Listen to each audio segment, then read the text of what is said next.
பிராச்சீனமான சம்பிரதாயத்தில் எந்த கீர்த்தனையுமே கிடையாது. நம்மளுடைய ஆசைக்காக அப்புறம் எல்லா குருநாத்தாலையும் நம்ம பாடுறதுனால தப்பு கிடையாது. பரமாச்சாரியர்கள் பாடலாம், ஞானானந்த சுவாமிகள் பாடலாம். ஏன்னா ஞானானந்த சுவாமிகள்லாம் நம்ம நினைக்காம இருக்க முடியாது, மகாபரிவாலெல்லாம் நினைக்காமல் இருக்க முடியாது. அதனால் குரு ஸ்மரணம் ரொம்ப முக்கியம். அதனால் மகாபரிவாலையோ ராகவேந்திரையோ அவளுக்கு எந்தெந்த குருநாத்தாலோ பாடுறதுனால தப்பு இல்லை. அதை பாடிட்டு அதுக்கப்புறம் அஷ்டபதி இந்த உயர்ந்த ஒரு விஷயம் நாம சங்கீர்த்தனத்திலேயே ஒரு நடுப்பரை வச்சிருக்கார் சத்குரு சுவாமிகள். ஏன்னா அஷ்டபதி எந்த கிரகத்தில் பாடுறாளோ அந்த கிரகத்தில் கிருஷ்ணனுடைய சாநித்தியம் நிறையா இருக்குது அப்படின்னு இன்றைக்கும் எங்கள் குருநாதர் சொல்லுவார்.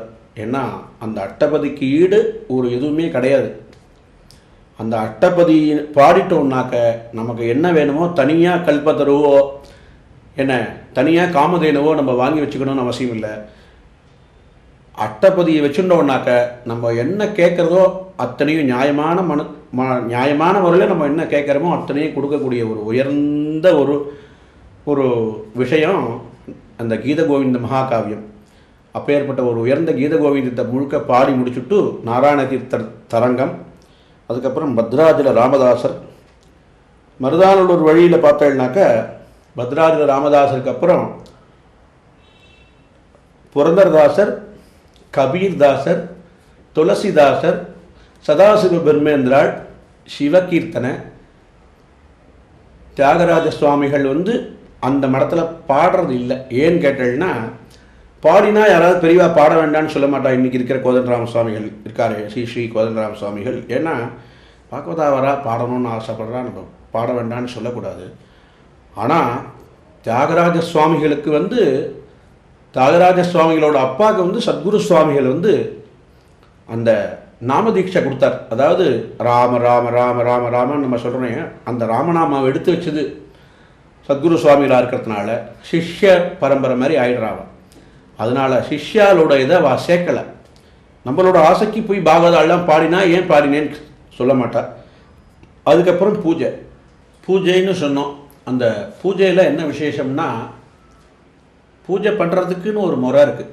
ஏன்னு கேட்டேன்னாக்க சத்குரு சுவாமிகள் பத்ததியிலேயே முதல்ல பார்த்தேன்னாக்க நாராயண தீர்த்தருடைய ஆயாகி மாதவ மாதவா,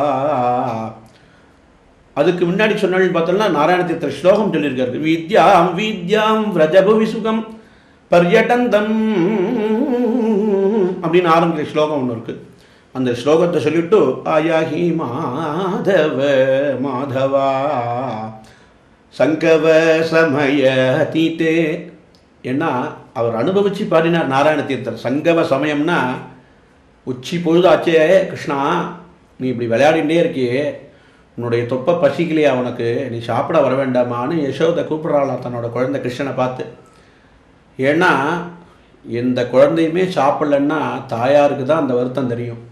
இந்த குழந்தை பாவம் காலம்புற போய் சாப்பிட்டுட்டு விளையாட போச்சு, மணி இப்போ 1 மணி ஆக போடுதே, குழந்தை இப்படி விளையாடிகிட்டே இருக்கே, பசிக்கலையா குழந்தை, நீ சாப்பிடவான்னு சொல்லி கூப்பிடுற ஒரு அழகான பாட்டு இது. நாராயண தீர்த்த தன்னை ஒரு கோபியாக நினச்சிண்டு, தன்னை யசோதையாக நினச்சிண்டு அவருடைய கீர்த்தனைகள் அத்தனையுமே அவ்வளவு ஒரு வசந்த ஒரு உயர்ந்ததுன்னா அதுக்கு ஈடான ஒரு தரங்கத்துக்கு ஈடான ஒரு கீர்த்தனைகளே கிடையாது. அஷ்டபதிக்கு எவ்வளோ பவரோ அவ்வளோ பவர் நாராயண தீர்த்தருடைய தரங்கம். அதுலேயும் அந்த தரங்கத்தை அத்தனையும் ராகத்தை மாற்றாமல் நம்ம சௌரியத்துக்குன்னு ராகம் பாடின்னு இருக்கா இன்றைக்கி எல்லாரும். உயர்ந்த மகான் அந்த நாராயண தீர்த்தரை பற்றி நம்ம பேசுகிறதே தன்னை எப்படி சொல்லிக்கிறார் தெரியுமா? ஒரு தரங்கத்துலேயும் நாரதாதி முனிகேய கிருஷ்ணா கிருஷ்ணா ஸ்ரீமன் நாராயண தீர்த்த வரத கிருஷ்ணா கிருஷ்ணா.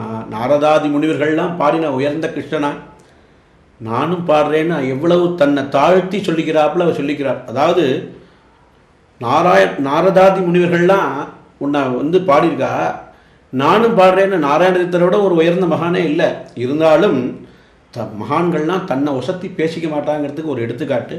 அவருடைய கீர்த்தனைகள் அத்தனையும் பக்தியோட அப்படி தன்னை அர்ப்பணித்து கிருஷ்ணா பக்தியை எல்லாருக்கும் மனசு லயிக்கிற அளவுக்கு நமக்கு கொடுத்துருக்கிறது அந்த நாராயண தீர்த்தர் ஸ்ரீ தரங்கம் இருக்கே. அந்த தரங்கத்தை பாடின ஸ்ரீ நாராயண தீர்த்தர் வந்து நமக்கு ஒரு உயர்ந்த விஷயம் மக்களுக்கு போய் சேர்றதுன்னு இன்றைக்கி நம்ம எல்லாரும் சொல்கிறோன்னா நாராயண தீர்த்தர் தரங்கத்தை முழுக்க பாடினாலே போகிறோம். ஏன்னா பாகவதாலாம் அவர் என்ன ராகத்தில் பாடினாரோ, என்ன தாளத்தில் பாடினாரோ, இன்றைக்கி அது இருக்குது, அந்த ஸ்கிரிப்ட் இருக்குது. அதை நம்ம பார்த்து ஃபாலோ பண்ணினாலே போருமே ஒழிய, நமக்கு இப்போ நான் இருக்கேன்னா எனக்கு பல ராகம் பாட தெரியுதுங்கிற ஒரு அழகாக நான் ஒரு கீர்த்தனை எடுத்துன்னு பாடக்கூடாது. ஏன்னா ஒரு கீர்த்தனையை நம்மளால் சமஸ்கிருதத்தில் எழுத முடியுமா? கோவர்தன கிரிதாரின்னு பாடுறான். இது என்ன ராகம்? பிராச்சீனமான ராகம் இல்லை. ஸ்ரீவசங்கீத ஸ்ரீ கௌசுபதர கோவர்தன கிரிதார கோவிந்த அப்படி பாடினார் அவர். முகாரியில் பாடினார். இவா வந்து இந்த ராகங்கள்லாம் எளிமையாக பாடத்துக்கு சௌரியமாக இருக்குன்னு கையாளக்கூடாது. ஏன்னு கேட்டால் அவளுடைய பாவம் நமக்கு வராது. அவள் எப்படி அந்த கிருஷ்ணனை அனுபவித்து பாடினாங்கிறதுக்கு இப்போ எதுக்காக சொல்ல வந்தோம்னா, பூஜையில் நாராயண தீர்த்தர் தரங்கம் முக்கியம். அந்த ஆலோல மணி குண்டல அனவத்திய மௌட்டி கஜால பாலபாவ கெலனலோலா ஹே கிருஷ்ணான்னு பாடுறோம் இல்லையா, அந்த தரங்கத்தை பாடிட்டு விஜயகோபால ஐதிகளுடைய கீர்த்தனையை சத்குரு சுவாமிகள் ஏற்றிருக்கார். அதில் ஏஹி பாஹி கோபீச்சன வல்லப ஏஹி தேவமுதம் அம்புஜனாபா ஏஹி தாதா ஏஹி பாஹி கோபீஜன வல்லப தேஹி தேவமுஜம் அம்புஜனாபா ஏஹி தாதா. இந்த விஜயகோபால ஐதிகளுடைய கீர்த்தனை ஏஹி பாஹி கோபி ஜனவல்லபன் ஆரம்பிச்சு ஏஹி தாதா போக்தம் கோபாலா. அதில் 18 ஸ்டான்ஸாக இருக்குது. 18 ஸ்டான்ஸாகவும் இன்றைக்கி மனத்தில் பாடிட்டு இருக்கோம். அது பெருமைக்காக சொல்லிக்கணும்னு ஆசைப்படலை. நம்ம ஒரு பஜனையில் எல்லா ஸ்டான்ஸாகவும் பாடி தான் இன்றைக்கும் ஆலங்குடியில் போய் இன்றைக்கி ஏகாதசி பஜனையில் நீங்கள் பார்த்தேன்னா கூட, ஏகாதசி பஜனை கூட வந்து ஒரு தடவை வந்து இவா நெட்டில் எடுத்து போட்டா. ஏன்னா அங்கே ப்ராபகண்டாக்காக போடலை, இங்கே என்ன நடக்கிறதுங்கிறது மக்களுக்கு தெரியணும். அதாவது எல்லாருக்கும் போய் இந்த பகவத் விஷயம் போய் சேரணும். ஏன்னா கலியில் கரையேறத்துக்கு ஒரே வழி நாம சங்கீர்த்தனம் எஸ்ய சர்வ பாப பிரணாசனம் பிரணாமோ துக்கசமனா. நம்மளுடைய பாபத்தெல்லாம் மூட்டை கட்டி தூர தள்ளுறதுக்கு ஒரே வழி என்னென்னா நம்ம பகவன் நாமா சொன்னாதான் உண்டு. பஜனையில் வந்து உட்காண்டா தான் நமக்கு நல்லது. அதேமாரி பகவான் நாமாவை எப்போ பார்த்தாலும் சதா சர்வ காலமும் கலவு சங்கீர்த்த கேசவம்னு சொல்லியிருக்கு. ஏன்னா 4 யுகம், திரேதாயுகம், துவாபர யுகம், கலியுகம்னு சொல்கிறோம் இல்லையா. உங்களுக்கு கிருதயுகம், திரேதாயுகம், துவாபர யுகம், கலியுகம். அந்த ஒவ்வொரு யுகத்துக்கும் ஒரு விதமான பக்தி தியானம் பண்ணி கிருதயுகத்தில் பகவானை அடையறதுக்கான வழி காமிச்சார். அப்புறம் யாக யஜ்ஞாதிகள் மூலமாக திரேதாயுகத்தில் பகவான் அடைஞ்சார். அதுக்கு அடுத்தது பார்த்தீங்கன்னாக்க துவாபர யுகத்தில் பூஜை பண்ணி பகவானை அடைஞ்சார். நம்மளால் இன்றைக்கி இருக்கிற ஒரு சூழ்நிலையில் உட்காந்து தியானம் பண்ண உட்காண்டோன்னா நமக்கு மனசு தியானம் லயிக்காது. உட்காண்டோன்னா அடுத்த 5 நிமிஷம் கேஸை திறந்து வச்சுட்டு வந்தோமா, கேஸை மூடி வச்சுட்டு வந்தோமா, யார் வாசலில் பெல் அடிக்கிறா, செல்ஃபோனில் என்ன எஸ்எம்எஸ் வந்திருக்கு, இந்த மாதிரி சிந்தனைகள்லாம் ஓடிட்டு இருக்கோம் இன்றைக்கி இருக்கிற சூழ்நிலையில். ஏன்னா மனசை லயிக்க முடியாது. அதே மாதிரி பார்த்தீங்கன்னா யாக யஜ்ஞாதிகள் பண்ணுறதுன்னா அதுக்குன்னு சில அனுஷ்டானங்கள்லாம் இருக்குது. பஜனை உள்ள அனுஷ்டானம் பண்ணுறதுக்கே நம்மளால் முடிய மாட்டேங்கிறது. சந்தியாவந்தனம் பண்ணுறதுங்கிறதே ஒரு பெரிய விஷயம்.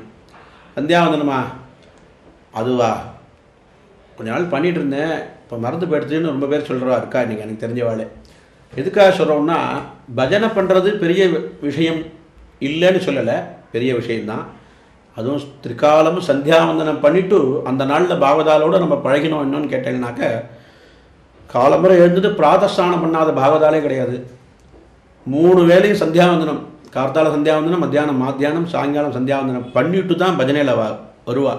சந்தியாவந்தனம் பண்ணிவிட்டு பகவன் நாமா ராம ராம ராம ராம ராம ராம ராம ராமன்னு அந்த ராமநாமாவை சொல்லிவிட்டு அதுக்கப்புறம் பஜனைக்கு வருவா.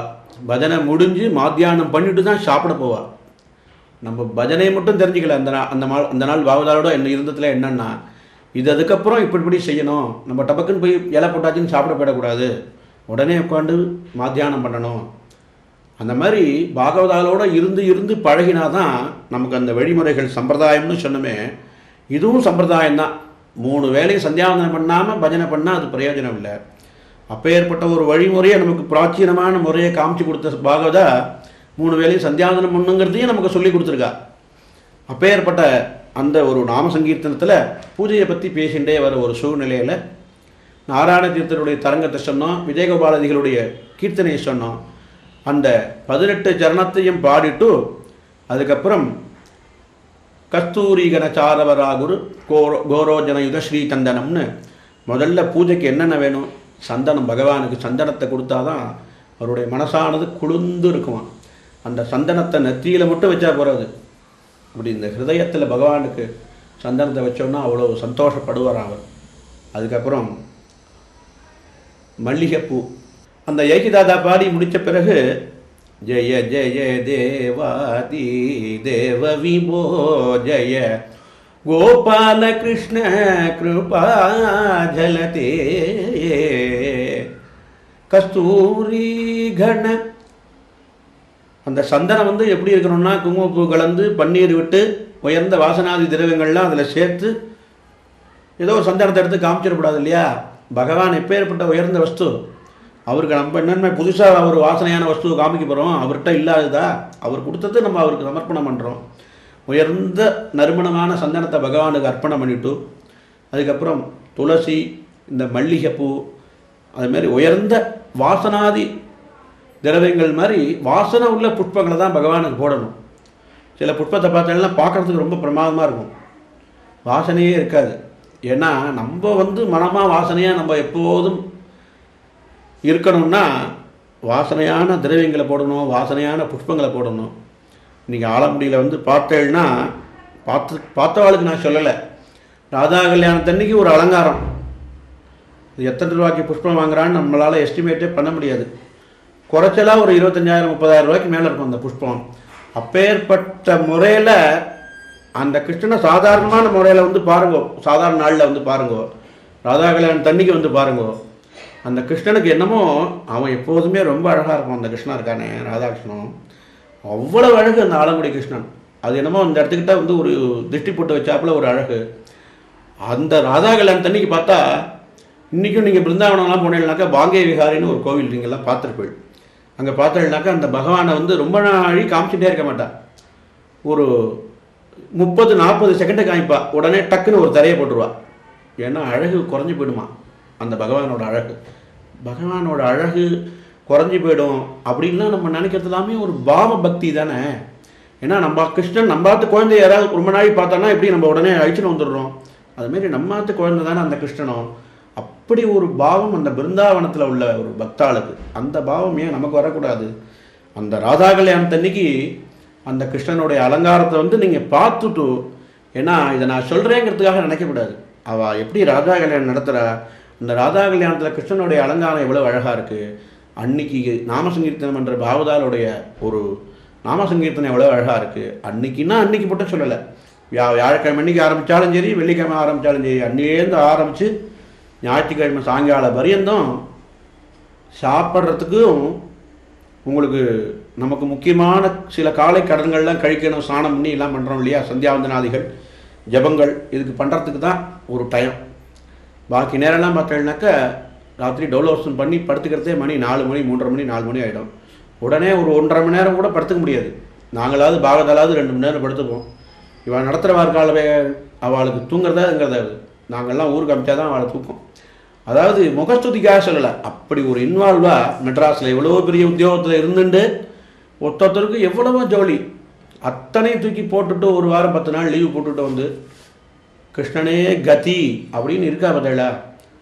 நீங்கள் அதெல்லாம் நான் சொன்னால் மிகையாக இருக்கும். நீங்கள் நேரம் பார்த்தீங்கன்னா நீங்கள் சொன்னது போகாது சார், அவள் அவ்வளோ அழகாக அப்படி பகவான்கிட்ட ஒரு சரண்டராக இருக்கா, ஒரு அர்ப்பணமாக பக்தி பண்ணுறா அப்படிங்கிறத நீங்களே பார்ப்பேன். அதனால் இப்போ நம்ம சொன்னோம் இல்லையா, சந்தனம், அப்புறம் வாசனாதி புஷ்பங்கள், அதுக்கப்புறம் தூபம் தீபம் நைவேத்தியம். தூபம் காமிக்கணும், அதுக்கப்புறம் தீபம். அதுக்கப்புறம் பார்த்தீங்கன்னாக்க நம்ம ஆற்றுல என்ன நைவேத்தியம் பண்ணுறோமோ அந்த பகவானுக்கு அன்னம். சால்யானம் மது கிருத சூபான்வித சாகபாகவரசோ சமிருத்தம்.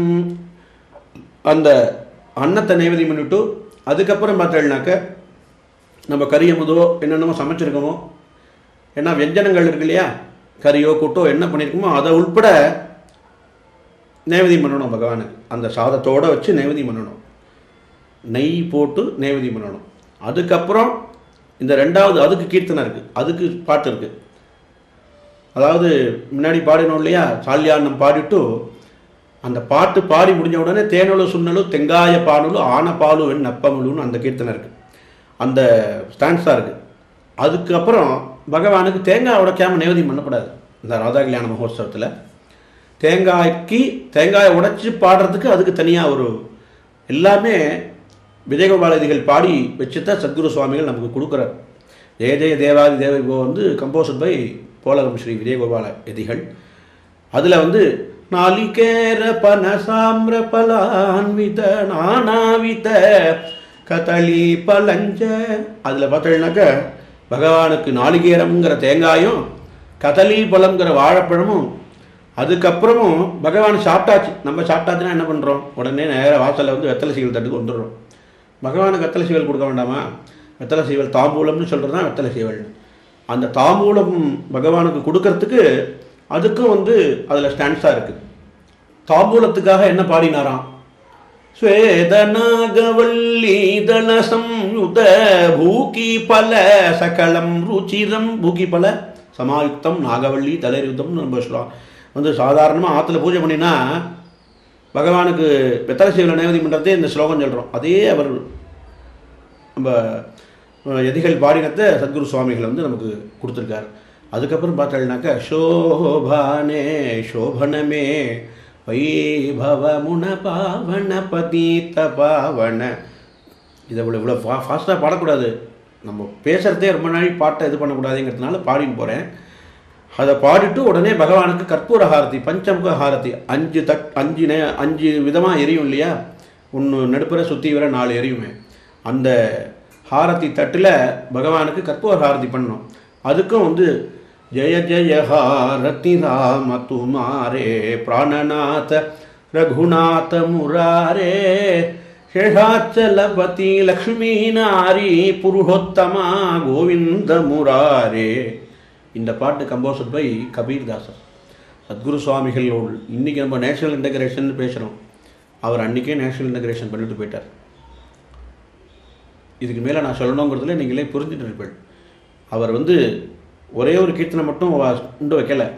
சமஸ்கிருத கீர்த்தனை இருக்குது, ஹிந்தி கீர்த்தனை இருக்குது, தெலுங்கு கீர்த்தனை இருக்குது, கன்னட கீர்த்தனை இருக்குது, மராட்டி கீர்த்தனை இருக்குது. பஜனையில் இல்லாத என்ன இருக்குது அத்தனையும் அதை நம்ம தெரிஞ்சுக்கணும்னு ஆசைப்பட்டு தெரிஞ்சுட்டோன்னா அதில் மூழ்கியாச்சுன்னா வெளியிலேயே வர முடியாது நம்மளால். அப்பேற்பட்ட ஒரு உயர்ந்த விஷயம் அத்தனை சாகரமாக கொட்டி வச்சிருக்கார் சத்குரு சுவாமிகள். ஏன்னா அவர் ஒரு ஊர் விடாமல் சஞ்சாரம் பண்ணி அந்தந்த மகான்கள் பாடின கீர்த்தனையை கொண்டு நமக்கு பொக்கிஷமாக கொடுத்துருக்கா. ஒரு பாகவதாலும் காத்தால் எழுந்தினவுடனே நம்ம அந்த சத்குரு சுவாமிகளை நினைக்கணும். ஏன்னா இன்றைக்கி பஜனை சம்பிரதாயம்னு ஒன்று இருக்குன்னா அவள் காமிச்ச வழி, அதை ஃபாலோ பண்ணி தான் எல்லாரும் சில பேர் சம்பிரதாயம்னு சொல்கிறாளே ஒழிய மெயின் குருநாதர் சத்குரு சுவாமிகள், ஐயாவாள், போதேந்திராள், அவள் 3 பேரையும் நம்ம ஸ்மரிக்காமல் இருக்கக்கூடாது. யார் யார் எங்கேருந்து இதை பார்க்குறீங்களோ ஒரு தடவை எல்லோரும் மருதாநல்லூர் வந்து பாருங்கோ, அப்புறம் ஐயாவாள் மடத்துக்கு வந்து திருவிசனூரில் வந்து பாருங்கோ. ஏன்னா இன்றைக்கும் பஜனை சம்பிரதாயத்தில் ஏதாவது ஒரு சந்தேகம்னா அங்கே பூஜை பண்ணிட்டு இருக்க ராமகிருஷ்ண பாவர்கிட்ட தான் நான் கேட்டுப்பேன். என்னையே அவர் கைட் நிறையா பண்ணியிருக்கார், அவ்வளோ விஷயம் தெரிஞ்சவர். அவரையும் நம்ம சந்திக்கலாம், அந்த மகானையும் தரிசனம் பண்ணலாம், அந்த ஐயாவாலையும்.